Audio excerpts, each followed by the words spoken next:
This is a Burco snowblower hooked to a 450 Rhino side by side. Uses a winch to pick it up. And picks it up really, carries the weight on these tires. And you'll notice that down here they've got some stops that come up against it so you can stop it so it don't come into your four-wheeler or your Rhino. Gives you quite a bit of lift. Let me give you an idea how much lift there is. Let me set this on the floor here. And I'll let it back down.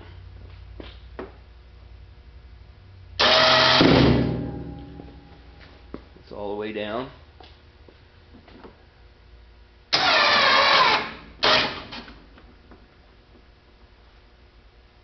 That's up. You can see that it doesn't squat the Rhino at all. Rhino remains fairly true to the ground. It's not packing any real weight on it. You do have a little tongue weight in the back, lifts you up a little bit. I'll let it back down.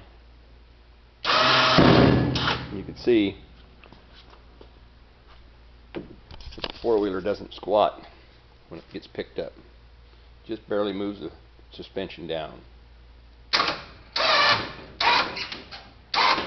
Okay, so you can see it doesn't have a lot of weight on that Rhino. It's up. The tongue in the back pushes up a little bit.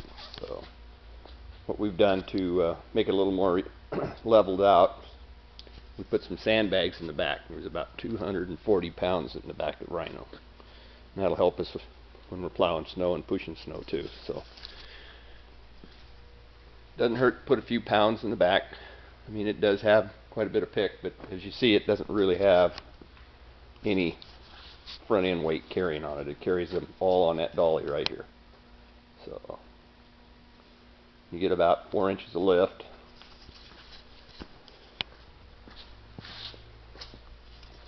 So you can track down the road if that's what you need to do, or back it up.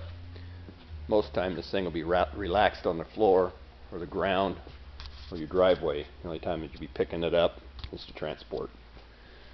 Hope this helps you out a little bit on how the snowblower is carried on a Rhino. It's got a hitch system here. See if I can zoom in a little bit. The winch comes off the Rhino, goes down over this cam bar, and it hooks in right down there on that eye. And that's what does the lifting. It just cams back towards the Rhino. So all electrical wires are hooked up. This is the auxiliary that goes to your battery inside your Rhino. It hooks right on your Rhino battery. The other option you have is to have a battery that you can put on the unit, and it supports itself. It's battery powered right to the starter and generates itself. So there's two options you got. Got the power chute. It's got the chute right and left. It's got a power chute up and down. Gearbox. This gearbox has been around a long time. It's pretty much on all snow blowers. With the shear pin system they have, you shouldn't have any problem stripping out the gearbox. So it should shear the pins and save your gearbox. If you do put in different types of shear pins, make sure you have a shear pin that'll shear, because if you don't, you'll strip out the augers or you could tear up your gearbox. So they use a certain type of material for a shear pin, and you want to be sure and get the right materials. Well, hope this helps you out. This is a Burco snowblower.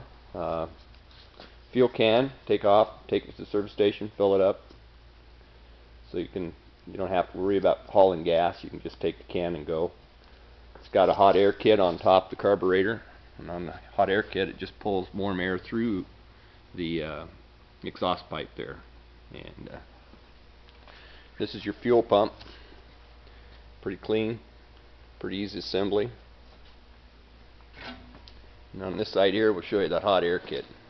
What it does is it pulls the air in through the bottom here, and then what it does is it just sucks air up through and into your air cleaner, which keeps your motor with warm air, so if you're out in cold weather you don't get any icing up or freezing of the carburetor. You start switches here, you start the motor here. You can kill it from the cab with this red button. You just push it in and it kills the motor. Right? This is your chute left and right.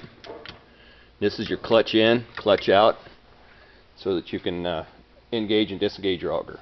So you can mount that control box pretty much anywhere you want to mount it. But we just kind of stuck it on the dash there, just kind of get it out of the way, convenient to use. You can pretty much put it where you like. I hope this helps you out. And if you'd like to get more information, or if you want to just sit and talk about the Berco, give us a call, drop us an email. We'll be glad to talk to you.